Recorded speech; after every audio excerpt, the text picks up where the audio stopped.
Good evening, everyone. Welcome. My name's Jeremy, and I'm leading these sessions this month. So our topic this month was is to take a scientific approach to investigating the pursuit of happiness, how to achieve happiness, and so we'll do some meditation, and I'll talk a bit, and feel free to ask questions as we go through. So we'll start off doing the same meditation that we did last week, and that is a concentration meditation, focusing your mind on one single neutral object, which is the breath, and then we'll do some visualization, which is also a form of concentration meditation. So we'll do it in the same way as we did it last week, but maybe in a bit more elaborate fashion. Yeah. Okay. So firstly, just sit in a posture which you find conducive for concentration. So that means being comfortable, firstly. But we also need to remain alert. So firstly, just relax your body. Let go of any stress or tension you're holding in your body.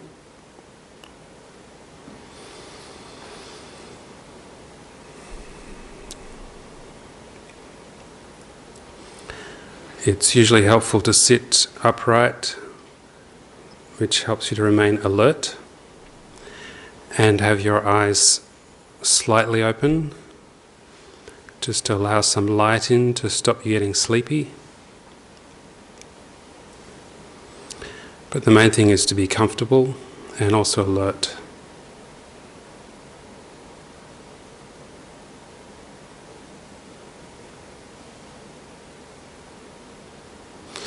So then bring your attention to your breath and just observe your breath moving in and out.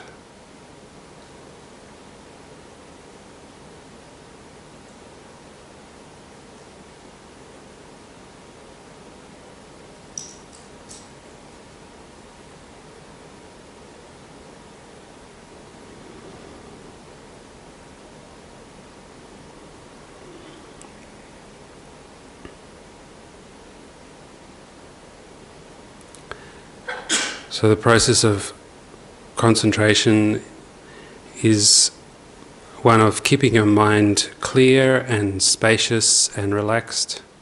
So you're not trying to force your mind to concentrate. You're just sort of gently placing your concentration on the breath.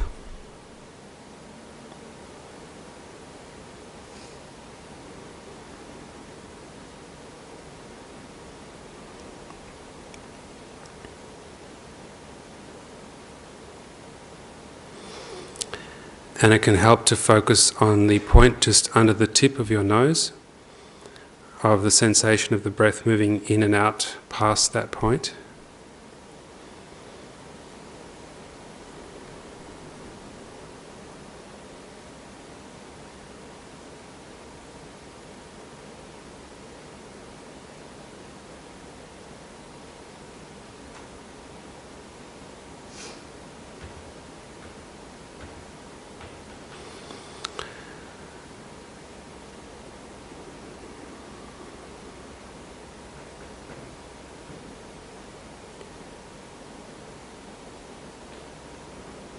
So we use mindfulness to keep the object of concentration in mind, which is the breath.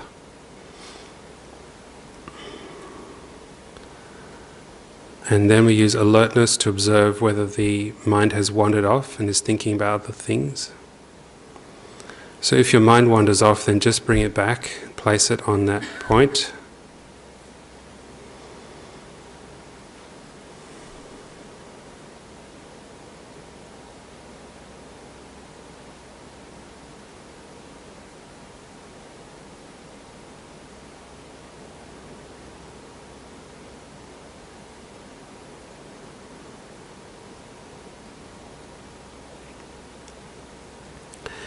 So try to keep your focus on the breath for the count of 9 breaths.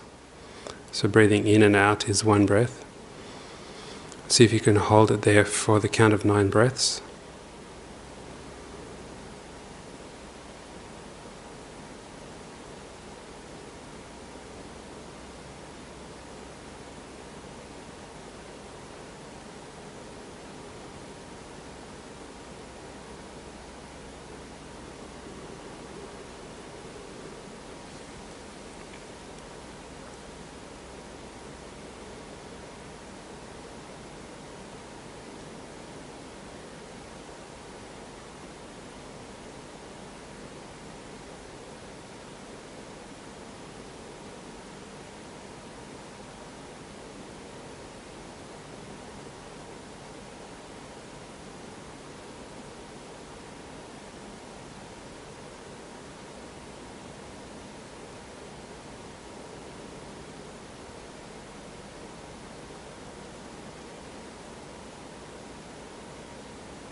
Then after 9 breaths, check if your mind has wandered, and if it has, bring it back to that point of concentration, and again place it there.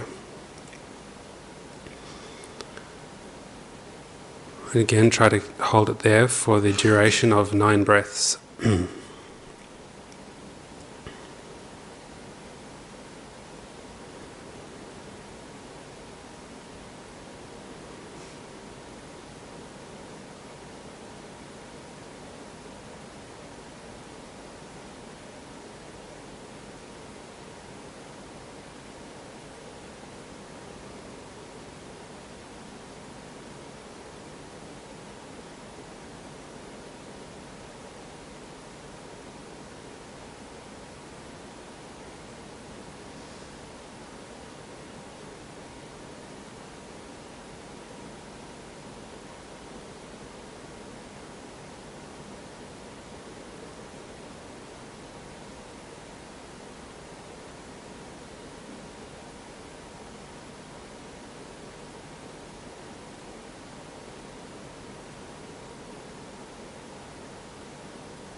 Again, after 9 breaths, check your concentration.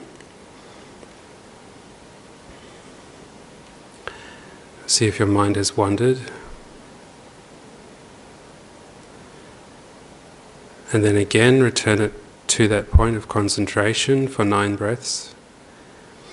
So we're using mindfulness to remember the object and alertness to observe whether the mind is wandering or not.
Now visualize that as you're breathing in white or golden light, and that the light is completely filling your body and mind.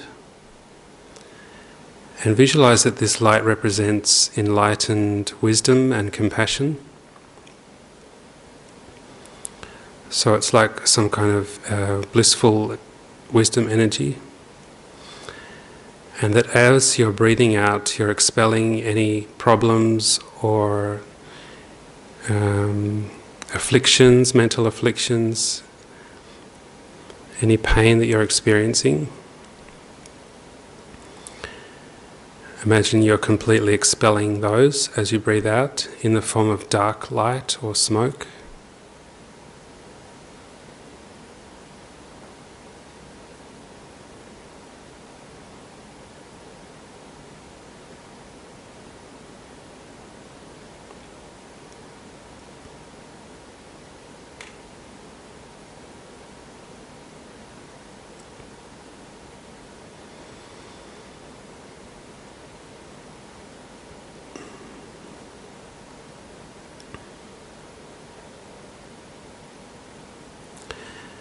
So visualize that every single atom of your body is completely pervaded by this blissful energy.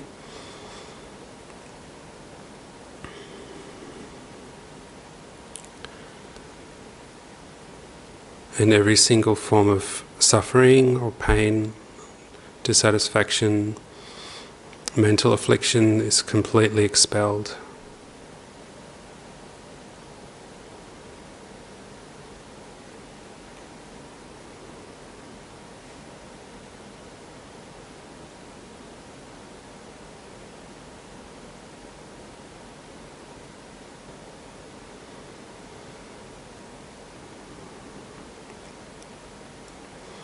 And if there's a particular problem that you're having at the moment, such as a problem with anxiety or depression, attachment, then you can feel that that particular problem is also being completely removed and expelled and replaced by this wisdom and compassion.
While doing the visualization, we're still using mindfulness to remember the visualization and alertness to check whether the mind is wandering off to other things.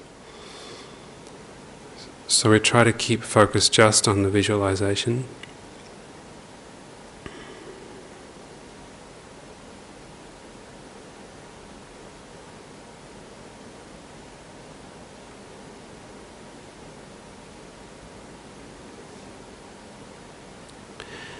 So then visualize that all of your problems and negativities and negative karma has all been completely removed, and you've reached a state of complete enlightenment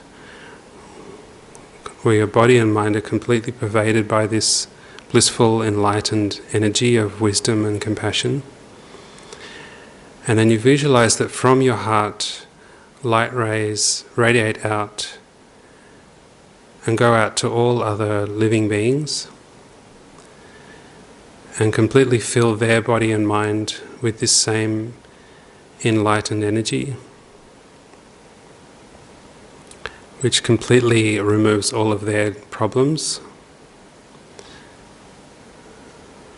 and fills them also with this blissful energy.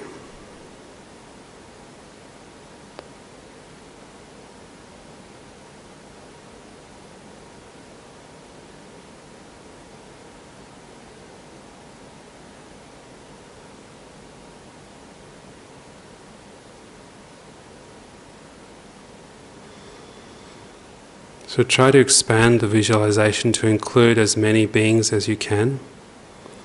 So you could start with those people who are closest to you in your life, your friends and family, and then expand it out to include all the people in the world, all the animals, living beings.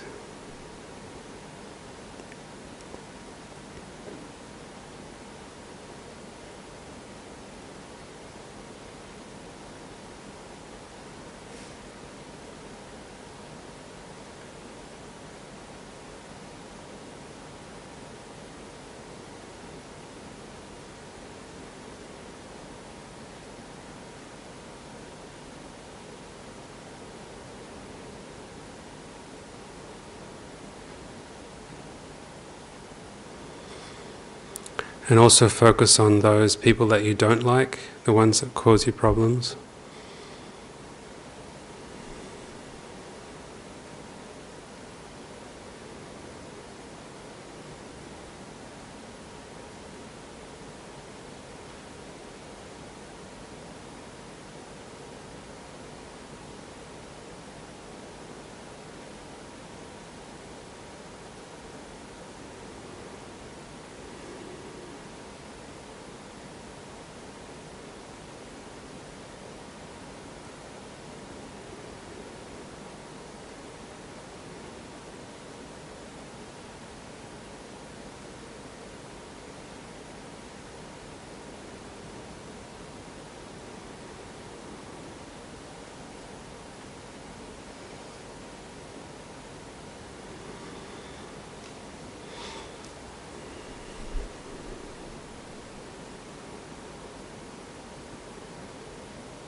Then at the end of the meditation, you visualize that the lights withdraw back into your heart, absorb back into your heart.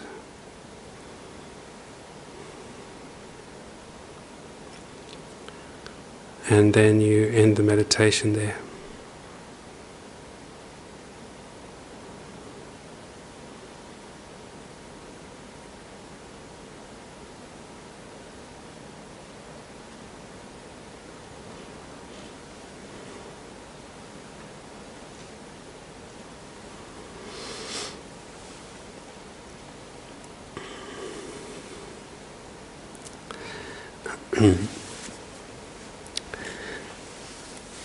So that's a simple concentration meditation. Any comments or questions about that before we move on? It's the purpose of focusing on a visualization like that is to familiarize your mind with the practice of compassion.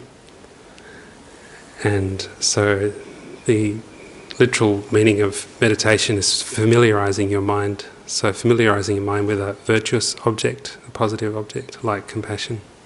So that's why we do that. Okay. So last week we were talking about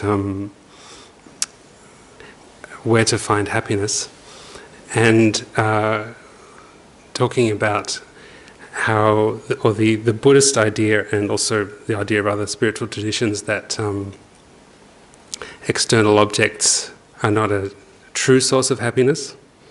So considering that idea, and as I was saying last week, we're encouraged to approach these ideas analytically and with skepticism.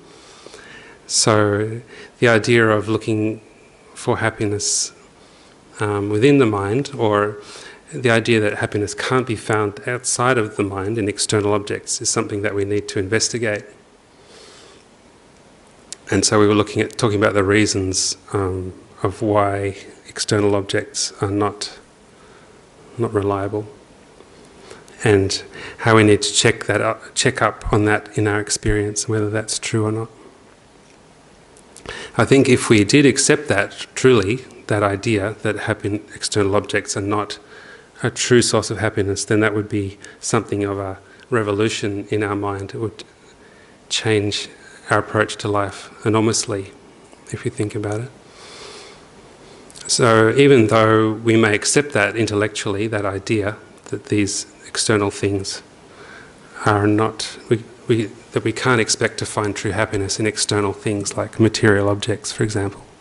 But still it takes a while for us to really internalize that understanding and to practice it in our daily life. So to completely turn inwards, to look inwards for all of our happiness, I think it's a gradual process, and something that we can't expect to happen overnight. So gradually we become more focused on our mind and looking towards our inner resources, and less focused on seeking happiness from external things. So I think it's a gradual process, and we can't expect it to happen too quickly.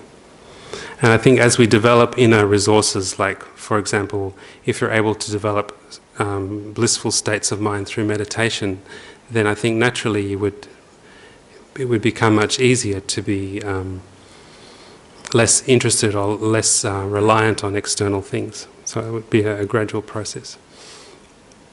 And that's how we end up with these advanced practitioners who can live in extreme ascetic environments, like living in caves in Tibet, and be perfectly happy, because they have developed their mind, developed the strength of their mind and their inner resources to be completely reliant on that. So it takes time. That's the idea. All right, but let's say we accept that idea that these external things are not reliable, not a true source of happiness, and that we need to look within our mind. Let's say we accept that hypothesis based on our experience and our analysis.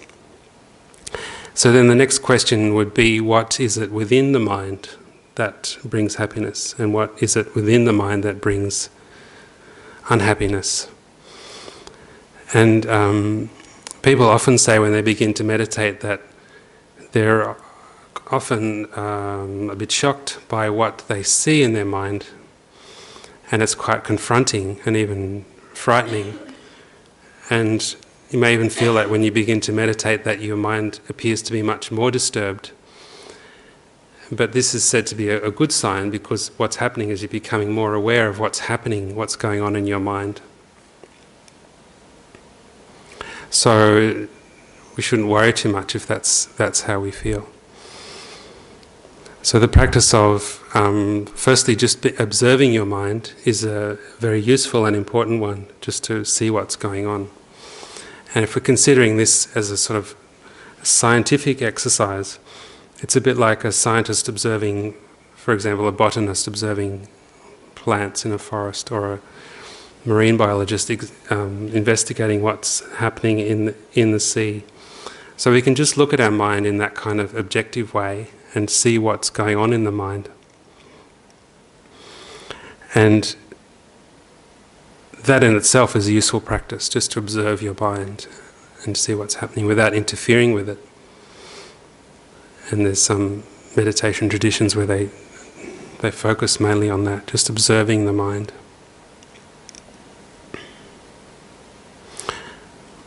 So maybe we'll do that just for a minute. It's a useful practice. Anyway, try it. We'll just try it for a minute. So what we're doing is just observing the mind and letting the mind do whatever it wants to do, and just observing it. So the idea is to keep, it is actually a form of concentration, because what we're doing is observing without interfering or following the thoughts.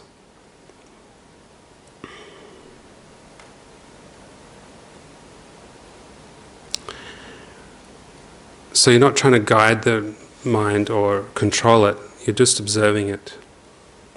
So at first it might seem that there's nothing happening, but just sit and observe. Try to observe objectively.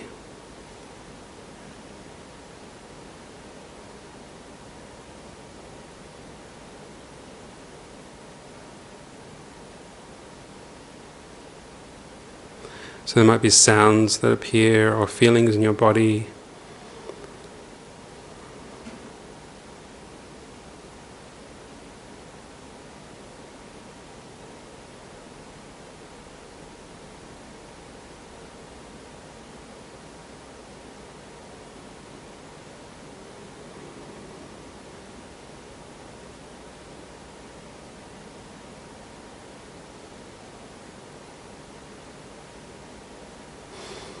So that's in itself a simple practice that we can do, and it's, I think, an important first step in order to consider what's happening in our mind before we begin to start discriminating about, which is useful and which is not useful, or which thoughts are helping us and which are causing problems.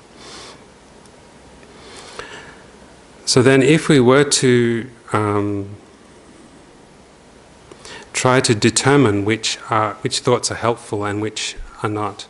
So then we can refer to some of the spiritual teachers, like the Buddha, for example. And one of the, I think, useful, let's say, analytical tool we can use is to consider attachment and aversion. So when we look at our mind, there seems to be so many different thoughts and ideas and feelings and emotions constantly arising. So it can be useful to sort of categorize them in this way. So when things appear to our minds, then we often have a reaction to them. And often the reaction is either one of attachment or attraction, or to other objects, aversion, and otherwise neutral. So using those three categories can be helpful to start to sort of analyze what's happening in our mind. A useful practice, I think, is, for example, you walk through a crowd of people and observe your reactions to the people in the crowd. Some people you might feel immediately attracted towards, and others you might feel some immediate aversion towards them, and most probably you just feel sort of neutral. So it's like that with all the objects that appear in our mind. We have this kind of attraction and aversion and neutral feeling. So that's one analytical tool we can use. And attachment is something that's talked a lot about in Buddhism as being a cause of a lot of our problems. So what is attachment? It's firstly a state of mind which is exaggerating the positive qualities of something. Could be a person or an object or anything, pretty much. So exaggerating the positive qualities, the good qualities of that thing, and then wanting to draw that thing closer, or to be closer to that, to own it, to possess it, to consume it. So that's attachment. And then aversion, which is the sort of flip side of that, is the attitude or state of mind which is exaggerating the bad qualities of something, projecting bad qualities onto that, and then wanting to push that thing away. Or even a more extreme version would be wanting to harm that person or that object. So that's attachment and aversion. And then the neutral is one where your mind doesn't really have an idea either way of whether something is positive or negative. So this is a useful, I think, hypothesis that we can work with when we're investigating our mind and what the causes of happiness and suffering are. So the idea that attachment and aversion are disturbing our mind is a useful place to start.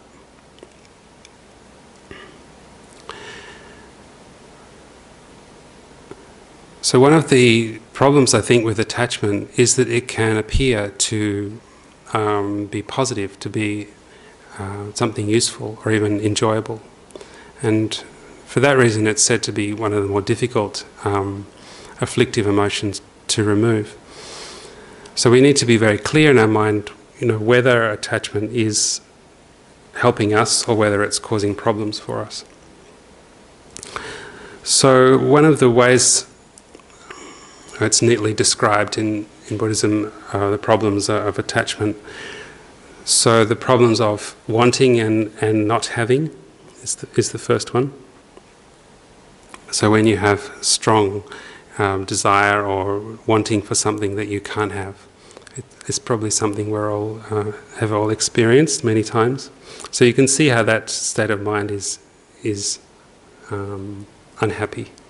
It's not a happy state of mind, wanting something that you can't have.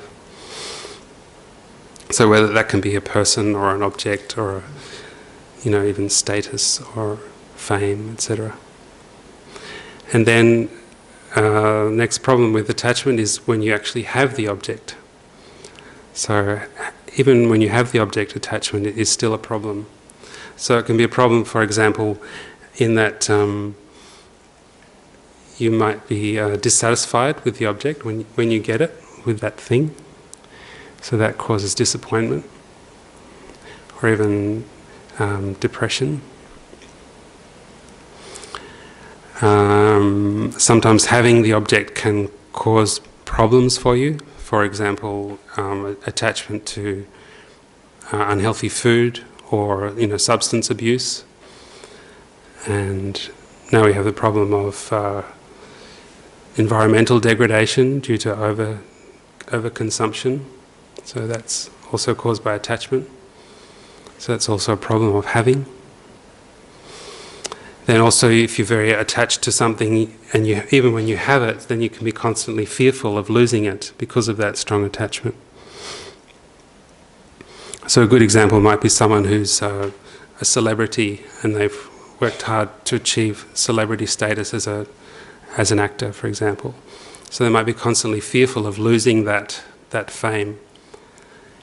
It can just be one bad photograph from paparazzi and damages their image, so they have to constantly live with anxiety of losing that image. So you can see how attachment causes that suffering or those problems even when you have the object that you're attached to. And then the third one is the problem of losing. So obviously if we're strongly attached to something, then when we lose that thing, then it's going to cause us unhappiness. So whether that's a person or material wealth or a position of power or status. So you can see, I think, it's clear how attachment is causing these problems. Do you agree? Any comments on that?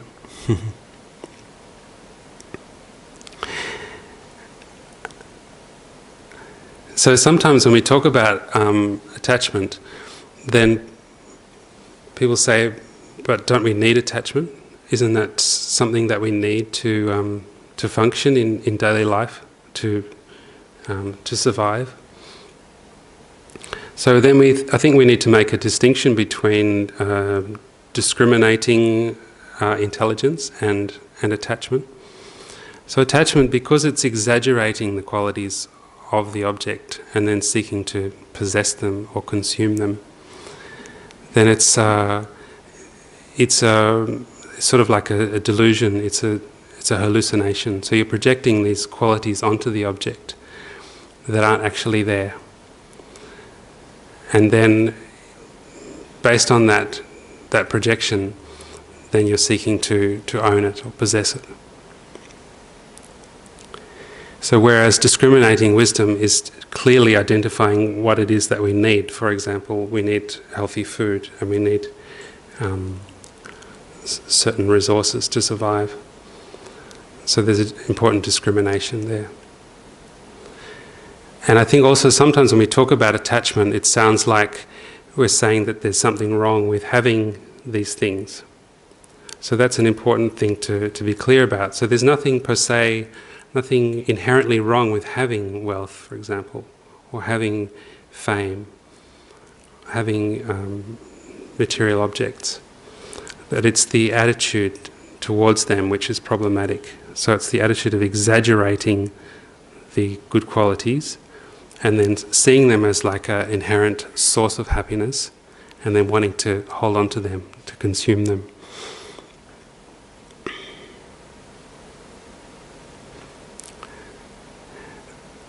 Sometimes when I talk about attachment, I feel like I'm making you feel sad. It's like I'm saying you're not allowed to have fun. So I remember reading one, you probably know the journalist Andrew Bolt, who's he was talking about Buddhism being a life-denying religion. And I was wondering why he thought that. And it's probably because of that idea, I think.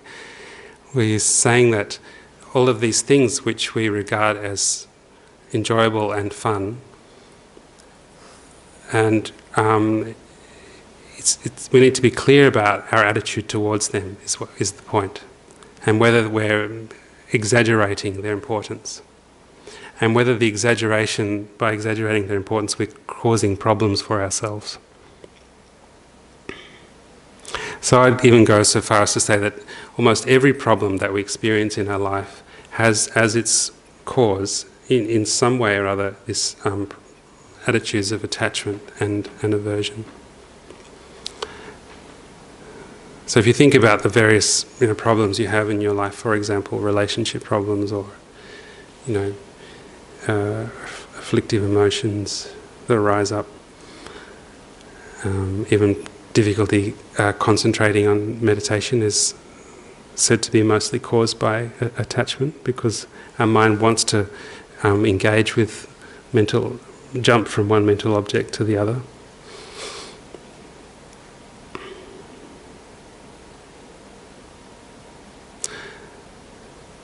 And then aversion is sort of the flip side of attachment. So aversion again is exaggerating the negative qualities, for example, of a person. And then aversion sort of gives rise to many other afflictive emotions like anger and irritation and even hatred, wanting revenge, those kind of things. So again, this comes from this state of mind of exaggerating the negative qualities of a person or of a thing and wanting to push it away or harm them or move ourselves away from them. So we have this constant dynamic going on of attachment and aversion. And so from attachment, a lot of afflictive emotions like jealousy and like having a agitated mind, having dissatisfaction, feeling frustrated, with your life, not being able to feel content, feeling frustrated with the people around you. So all of these kind of problems we can trace back to attachment and aversion.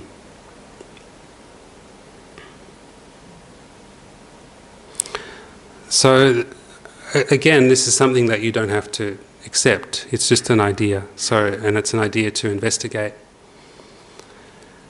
And I think we investigate that by looking at the various difficulties we experience in life, and then asking ourselves, analysing them, what is going on, and using this analytical tool. Is attachment and aversion causing this problem?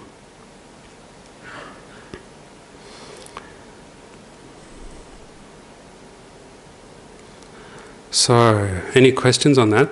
Any thoughts or comments? Yes. Let's use romantic attachment. Yeah. Would you say that usually if we feel unfulfilled in general, then attachment in itself becomes more important than it should. And therefore, we put too much emphasis on that type of attachment.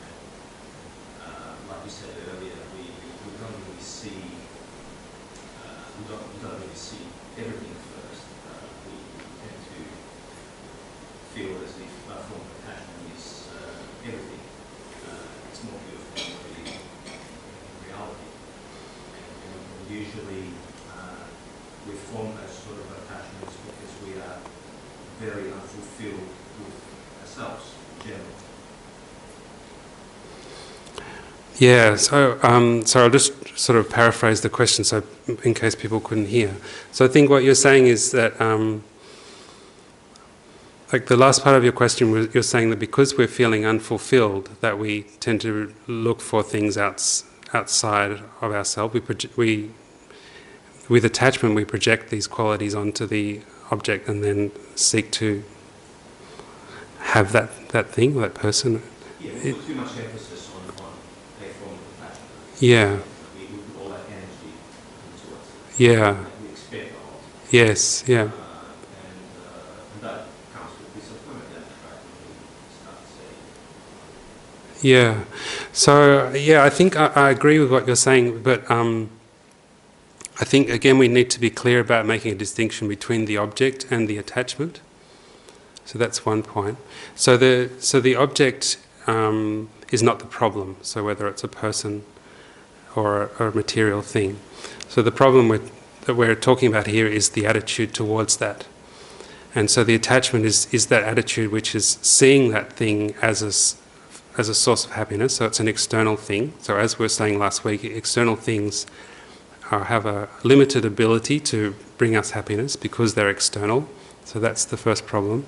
And then we're projecting these qualities onto that person or that thing, which are not there from that object side. They're projected by the mind, they're exaggerated. And then because of that, we're seeking to hold on to that person or that thing and extract that happiness from them. And so the whole dynamic there is problematic because the happiness we're trying to get from them is not actually there. It's not like they can deliver that thing. It's something that we're experiencing within our mind. We're projecting onto them and then reading it back. So the one analogy is of the deer with its antlers and it's crashing through the forest, and when it's crashing through the forest it gives off a scent, and it thinks the scent is coming from a beautiful female deer, so it drives it crazy trying to catch that female deer, even though the scent is actually coming from its own antlers. So that's an analogy of what we're experiencing when we're having strong desire. So we're projecting these beautiful qualities onto something and then trying to absorb those or consume those or get hold of those. So it's a... So we're looking for fulfillment. Yeah. So the problem is where does fulfillment come from? I think that's the question we're trying to answer. Where does fulfillment come from? And it's saying that those external things cannot provide that complete fulfillment for those reasons. On the other hand, there's nothing wrong with having a partner with having friends, with having possessions, but we need to be realistic. We can't expect them to deliver complete fulfillment.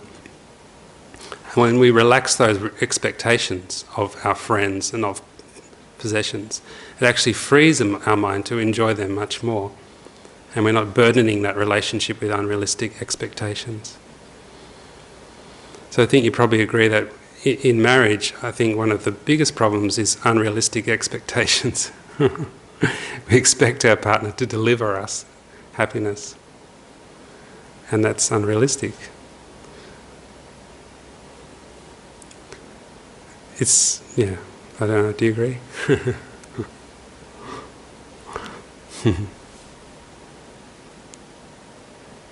So it's all about being realistic. It's about recognizing when we're exaggerating something and seeing that exaggeration is a projection of the mind. So it's trying to be realistic. And it said that by being realistic, our mind has become free of these afflictions. By having a true or correct understanding of what that person or that thing is, then our mind is free of this attachment and aversion, so our mind is peaceful. Yeah. So that's the idea.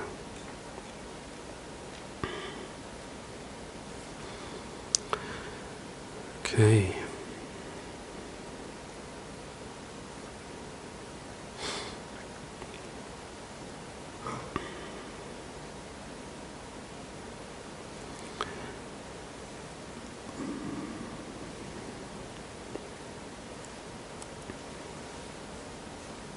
So if we identify attachment as a problem, then what can we do about it? Is there anything we can do about it? So, as I was saying, the main practice here is to recognize how attachment is based on this projection and this exaggeration, and to recognize that it's not a correct understanding of that person or that object. So, for example, if you're very attached to a person and you see them as completely, perfectly beautiful and perfect in every way, so then you might have that feeling in your mind that they're ideal, that they're the embodiment of, if only I could have that person, then I would be completely happy. So you need to analyze that feeling. And there's a lot of evidence to suggest that that's not actually the case. So if you investigate a person, then a person is a collection of body and mind, and there's so much, like same with our mind. In their mind, there are so many things going on, good and bad. But when we idealize someone and we project these sort of ideal qualities onto them, then we're sort of forgetting all of that, about what they actually are. So they're a collection of thoughts and feelings and emotions, and the body is a collection of parts. So the way to undermine attachment is to very carefully analyze the object of attachment and see it from many different angles, investigate it thoroughly, whether it's a person or even a position of power, or whether it's fame, for example. You think of the thing that you're most attached to, whether it's a material object, a person. Even we can be attached to an idea of ourselves, have a very strong image of ourselves that we sort of cultivate. For example, you might develop this image of yourself as being very capable and say maybe like strong, courageous. But then by getting attached to that image, sort of trying to solidify something which is by nature impermanent, constantly changing, and then constantly having to work to preserve that image, even though at times you may not feel strong or you may not feel courageous. So you can see how that's a projection. It's sort of trying to project a solid image or a solid idea onto something which is impermanent, constantly changing, how that creates problems. You hear of people who are very invested in their career, and they have a sort of image of themselves which is closely related to their career, and then become unemployed and unable to get a job and unable to provide, be the breadwinner, then it can be devastating because they have the attachment to themselves, this image of themselves that I am the breadwinner and I can provide for my family, or I'm a capable person who should be employable. So it's sort of devastating because it undermines that image of themselves that they've invested so strongly in over many years. So you can see how that's a form of attachment. It's an attachment to an idea of yourself.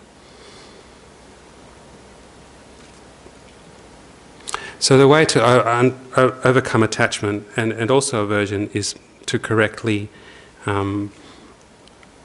appraise or understand, how that object exists, that thing that you're having strong attachment or aversion to.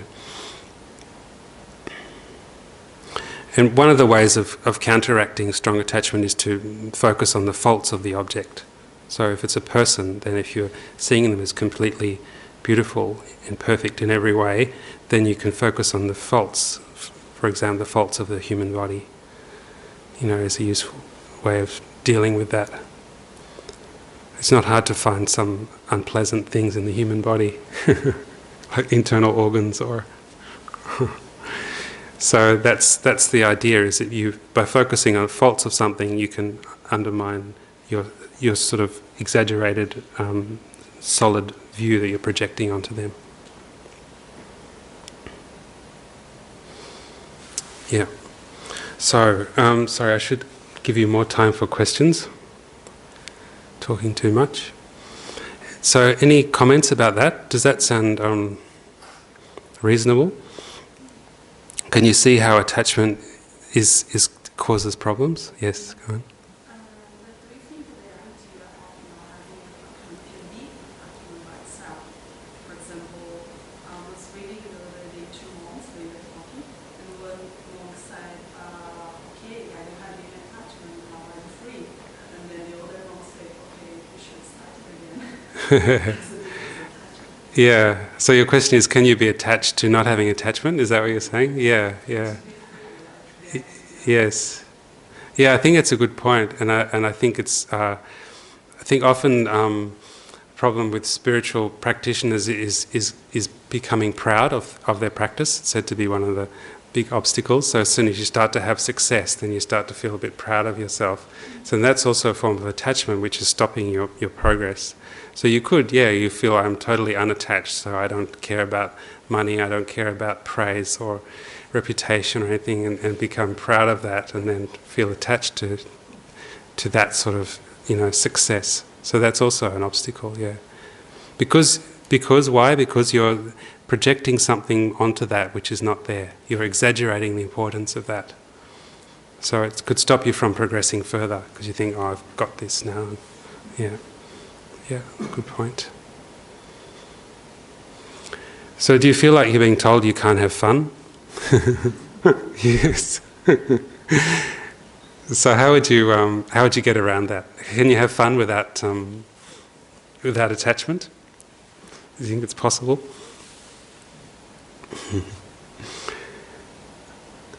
I think I asked that question to our teacher, Geshe Doga. Can we enjoy things without attachment? And he said, attachment and enjoyment are actually the opposite. That was his answer. So we think of attachment as being pleasure, but actually it's suffering. So that's what we need to become clear about. Attachment is not happiness, it's not fun. It's the thing that's stopping us from having fun. So you think maybe you go to a party, for example, and the whole objective is to have fun. But then the things that stop you from having fun are things like wanting people to like you, wanting people to, look like they're happy to see you, wanting to feel popular. So these are all forms of attachment. You don't want to feel excluded. You might want to feel like you're looking cool. So there's attachment to, image. So all these things are getting in the way of actually enjoying that experience. So attachment is not fun. It's a form of suffering and creates a lot of other problems. So we need to be clear about that. But it's said to be difficult because it's said to be like oil soaked into a rag, because it can appear as pleasure. So you think, how can suffering appear as pleasure? But I think it's because we have this sort of exaggerated view of the object, just by projecting onto that thing these exaggerated qualities and seeing it as so beautiful that our mind becomes so overwhelmed by the beauty of it. We don't actually, maybe don't even notice that we're suffering, because it's like the lamp, the moth being drawn to the candle, so transfixed by the brilliant light, it doesn't notice that it's getting burned, it keeps coming back. So attachment's said to be like that. So it overwhelms the mind and we don't even notice it, it's causing us problems. So we have to be... This is where the analysis comes in, and the mindfulness to observe, when you're experiencing attachment, is it pleasure or not? You investigate that feeling. Is this a happy feeling? Or is this a form of suffering?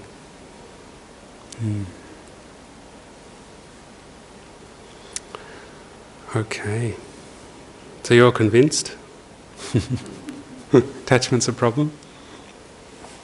So again, don't take it from me, just investigate and check up on your own experience.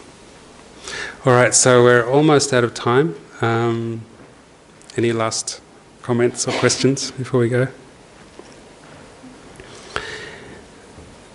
So, as homework, maybe investigate attachment and aversion, identify what they are and the problems that they cause, and think about the various problems in your life and try to identify whether attachment and aversion are playing a role in creating those or not. Okay, thanks for your time.